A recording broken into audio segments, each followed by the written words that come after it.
Saya sedia maklum bahawa ada satu laporan SPRM telah dibuat oleh 3 NGO Melayu yang saya ingat Perkasa dengan PPIM lah terhadap saya semalam. Dan ada laporan SPRM terhadap saya.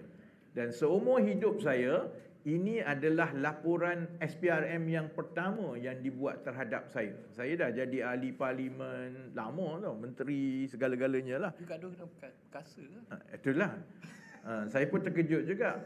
Banyak-banyak NGO yang nak backup kerajaan perkasa. Tak pernah berlaku dalam sejarah negara ini kan.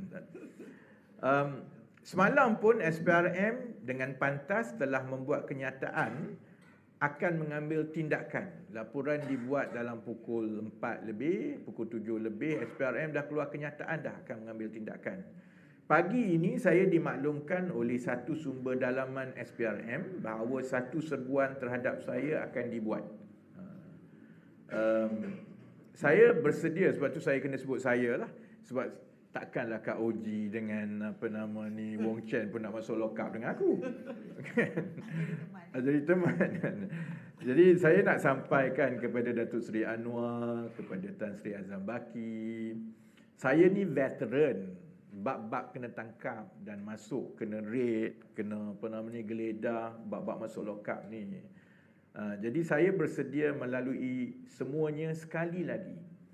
Kerana kita pernah juga lalui sebagai sebuah negara bahawa taktik intimidasi dan juga mencipta kes seperti ini telah pun dibuat oleh pentadbiran-pentadbiran sebelum ini. Dan kita pun tahu perkara itu tidak berjaya. Akhirnya, kebenaran akan tetap terselah dan rakyat akan buat penghakiman. Jadi kalau saya nak kena masuk lock up, nak kena raid 2-3, saya dah beritahu kat isteri saya, tolong kemas rumah sikit no.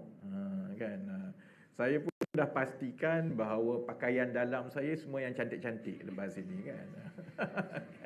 Korang tak pernah masuk lock up, korang tak tahu kan. Jadi kalau